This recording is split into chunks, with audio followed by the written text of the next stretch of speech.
Hi, Sruthi. Thank you so much for being a part of our series Life After University. We're so excited to have you here and share your experience about how you dealt with life after university.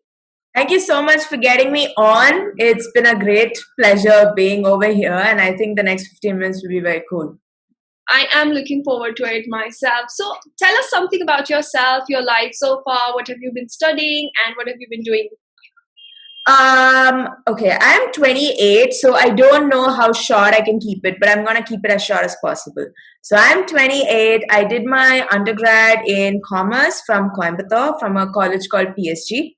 And then I worked with Goldman Sachs, that's an investment bank, I'm sure people know. And then I went on to do my master's in the London School of Economics. I did a master's in accounting and finance. I went back to Goldman. I took a sabbatical before COVID, and then my career has taken a whole nother direction. So that's kind of a quick professional gist of what I've been up to.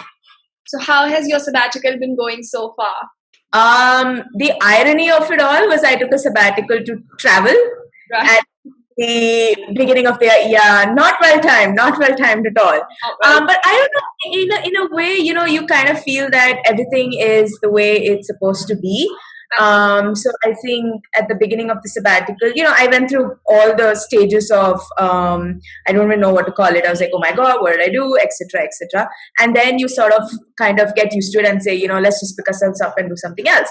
So that was when I got onto Instagram, and I happened to found an art featuring account, and it's called Zen Art Features, and I'm currently an artfluencer with around 100,000 followers. So it's been a wild journey this year.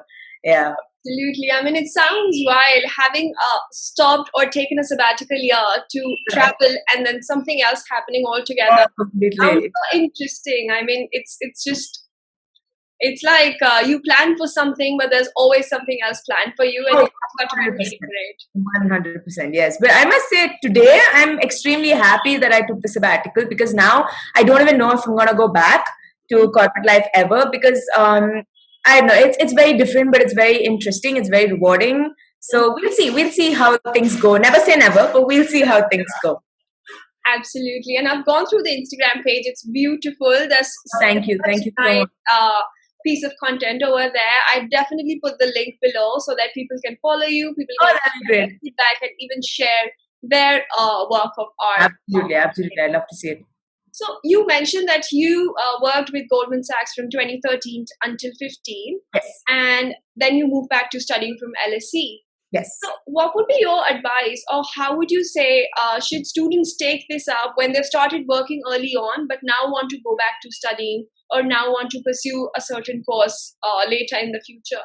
So I know there's a lot of misconception. I'm guessing it's in India, where people say, if you take a gap in studying, you never go back, and it's really difficult and all that. I also faced a lot of this when I decided to do this, and it turns out it's actually not true at all. Because honestly, if I hadn't worked at GS those 2 years that I did, I think LSE is already extremely rigorous and difficult. I'm just gonna say it. It's hard, and there were days when I slept like 3 hours a day and stuff like that. It was intense. So it's interesting, because a lot of things at GS is what prepared me for life at LSE. Like things as simple as Excel, and I don't mean major Excel like derivative kind of models, and I don't mean that. I just mean simple Excel formulas, shortcuts, something as simple as how to write an email. I knew to do it in my sleep. Right. So when you're in class, a very stupid example people might think, but when you're in class and your professor is teaching you something and you have a question, it takes me 30 seconds to shoot him an email, because I don't think about the format of the email or anything. I already know how I want to write it. While my classmate who hasn't worked probably wastes 45 minutes on an email that can be sent out in 30 seconds. So I definitely feel working and then studying certainly helped equip me better for going back to the classroom, because you tend to absorb a lot more, you tend to give a lot more, you kind of know how to participate more in meetings and just general classroom sessions, and it's just a different ball game once you work. And I would definitely say, if anybody's thinking of working first and then studying for whatever reasons, please do that, because it's definitely much better than just directly, studying, because you sort of don't get a real world perspective when you keep studying. And also, it's also important to mention that it's completely normal to do that. I think conventionally people feel that you're only settled once you finish all your parts of studies and then you come and sit down to work. And now you're settled. So we need to change that concept somewhere that if you... Yes. We do. No, I don't think you're ever settled actually, because this is again another misconception. It's crazy because once you go back to work, you will realize that you have tons of tests and exams, and I don't mean things like CA and CFA. I mean generic tests and exams that a lot of these what do you call them, regulators put across that you have to pass to get to a managerial position or something like that. So you're never really settled from a studies perspective. I know people say, "Oh, I'm done with classroom. I can throw my books away." That never exams. that never happens. Believe me, that never happens. You will be studying and writing some exam or the other for the rest of your life if you want to progress in your career. It's sad because I'm not very fond of exams, but it's true. So coming from someone so experienced, I would like to mention that it's absolutely fine to go back to studies. It's absolutely fine to take a path that takes you to working first and then going back to studying. And don't think this is something very abnormal, but something really, really normal. Absolutely what you feel is right for your course of direction in life. Very much. So having been there, done that, your uni life and then work life, how do you think should students plan their career life, and what part of it should be planned in university, do you think? Or is there any way university life really helps you to shape your career, or it can change over time, you feel? This is a question that has actually, my answer to this question has actually developed over the years. Right. So if you asked me when I was at LSE, I had a fixed plan. Get back to Goldman, join finance, progress for 2 years and then get an STA that then turns into an LTA, and then you settle abroad on shore and you become this typical Indian girl who's, followed the steady path that everybody talks about. And then the sabbatical came and everything changed for me now. Okay. So it is very important actually to understand what you want when you're in university, but it's also equally important to not fixate on it. Right. Because it can be something as simple as, again, I'm talking exclusively from finance, but there are n number of fields over there. So maybe you think finance is it for you and you want to join a bank and you go for a master's in finance and you hate it. It can happen. It can completely happen. You totally hate it, and then you're at this position where you can't really change courses and stuff like that. But what is most important are transferable skills. It's a very fancy sounding term that everybody in the industry uses. What it simply means is that if you learn how to send an email in one company, you can send the same email in another company. Right. It's that simple. If you learn how to attend a meeting in one company, you can attend it in another company. So it's so amazing. I have always been very vocal about things like saying there are a lot of skills that even my mom can teach me. Yeah. Her way of time management and man management, and by man I don't mean her husband, I mean in generic man management, and monetary budgetary management. Those are things I'm sure any of us can learn, and that is a transferable skill. She's never worked anywhere, but those are things I'm sure would do great in a company, in an organization, depending on the role. So it's very important, irrespective of what your path is that you have set out in university. Just make sure that you gather enough of transferable skills and you know how to transfer them to other fields in case you're diverting and deviating. Right. I feel university is a good place to set that foundation for yourself. And like you said, despite the fact that you might just want to change industries later on, like I myself did political science, international relations, and now a founder of a fintech startup. So it's been a huge roller coaster. So, but one should be open to that and not feel like things are going to end if you, take if you reroute the very plan of what you've decided so far.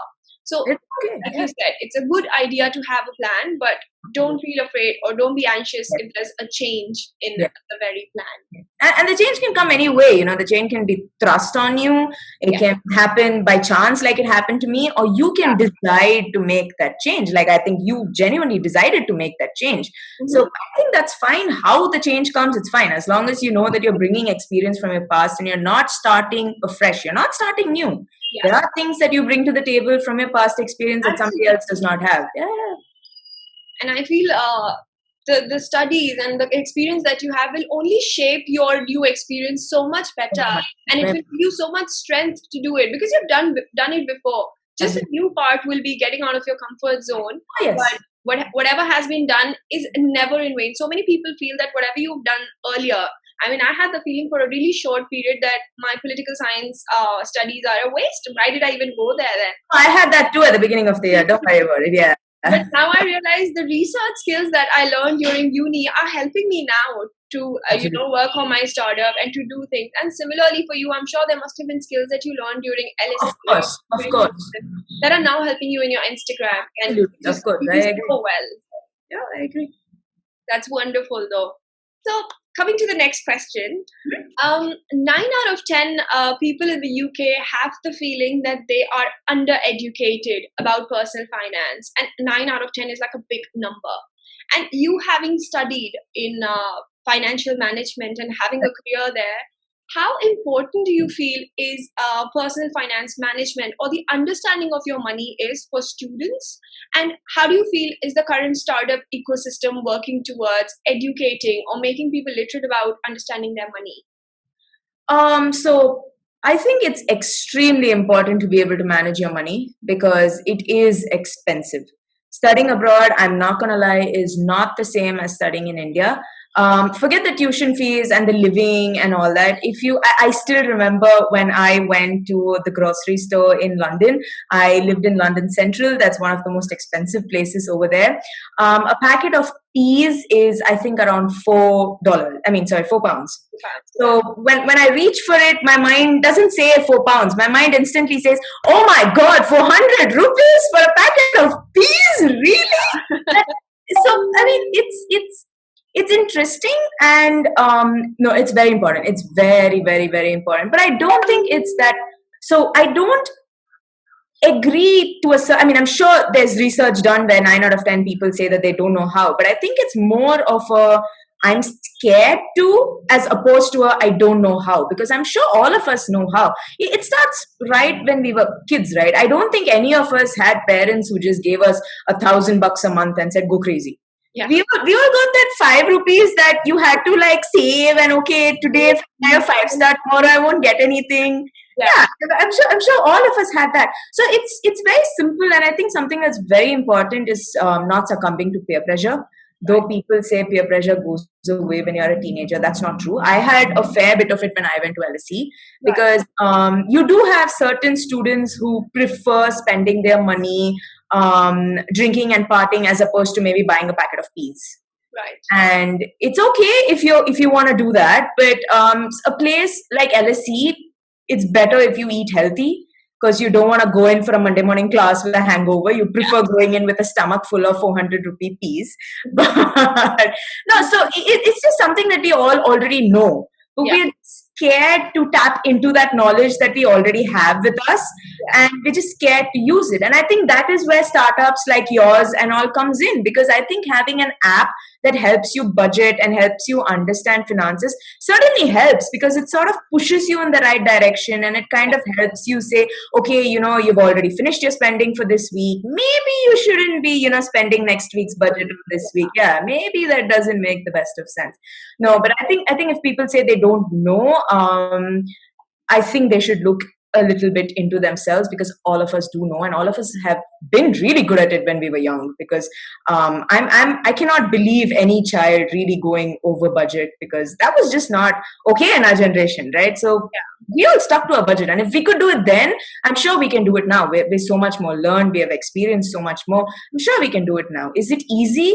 No, but is it possible? Yes. Yes, very much. And I feel as students, it's the best time to do it, because studying abroad, when I used to get any amount of money, I had no track. So the first 3 to 4 months, whatever amount I used to receive, by 20th or 22nd, I'd be empty. Wow. So the thought came to my mind that if I've been spending this much money and now I'm getting more than that or less than that, right, that's going somewhere and I have no idea. There's something really wrong. So what was really wrong was I had no track of my expenses. I had no idea of where I'm spending. And it was a sale period, so imagine how much. Oh yeah. I can imagine. So Yeah, everything just went, and everything looked important to me at that point in time. absolutely. I understand. Yeah, I feel it's very important to start understanding what you really want, what's really it is. needed, and how much you need to spend. And also, in all of that, create a contingency fund or an emergency fund. Most Oh students, yes, that's very important. That was something I didn't do either. That's a great point. I mean, most students don't do that, and then they feel Yeah. by the end of the month that they don't have that spare amount of money Yeah, in yeah, case yeah, of yeah. any problem. So I feel financial literacy is so important, and No, student it is. It is. time is the best time. And I think if you, especially if it's a long course, like a 2-year course, in the beginning, if you learn very quickly to budget your finances, you sort of find it easier even throughout the course because school, I mean, uni is difficult as is. Yeah. There's just no reason for us to add more, I don't know, more headache, I guess, onto ourselves by going over our budget and stuff like that. It's not a nice feeling, but again, it's possible. It's definitely possible to stay within the budget. You Right. have to make a couple of cutbacks, but it's definitely possible. I completely agree. It's a habit. You have to build it every day. Yes, I agree. It becomes part of you very quickly. I mean, one of the things that I did was I stopped going past Starbucks. Right. Because that was bad. Yeah, I'll pop in for, oh my god, I'll pop in for their overpriced coffee every day, and I said this is not working, and I can't stop. If I go past it, I just make some excuse or the other, and I kind of peer pressured myself. Yeah. Like, no, you need it. It's an early morning class. I mean, you have such a long day. So I said, okay, the only way around this is to take another route to uni. Okay, So, that's something good. Yeah, so I don't see Starbucks, and if I don't see Starbucks, I don't remember Starbucks. Remember it then. So, But yeah. actually, was just getting to the class and starting now. You just have to figure out something that works for you, and it's not necessary that something that works for someone else will work for you. But I'm sure you'll be able to figure something out if you want a budget at the end of the day. Yeah, this reminds me of a very funny incident from Starbucks. This one time I went to Starbucks and bought a coffee, and then I had like 3-4 friends suddenly waiting outside because they stopped entering. So once I came out of it, they're like, "Have you been getting a lot of hours in your part-time job that you're going to Starbucks?" I was like, "Are you crazy? It's just a coffee." But it just reminded me that that's the kind of perception students have, that it is expensive. So it's It is. to resist yourself. It is. Go there and have a coffee. No, I think it was my mom actually who told me when she came over for my graduation, and I, as usual, went past Starbucks and got myself a coffee because, hey, I was done with uni, I needed to treat myself. So I remember I was telling her about the peace story and all, and she's like, okay, in Tamil, but it has more feeling in Tamil, but anyway. So she goes, for peas, you're worried that it's $400, but the coffee you're having in your hand is like $800 and you don't even drink half of it. I'm like, okay, I get it. Thank you, but okay. Yeah, that happens a lot of times. I mean, that incident always stays with me for some reason. Oh man, yeah. Okay, talking about graduation and coming to the last bit of our such interesting conversation, what would be your top 3 tips to someone who's graduating and someone who's finding it difficult to, find what to do in life or hasn't found what they want to pursue as a career?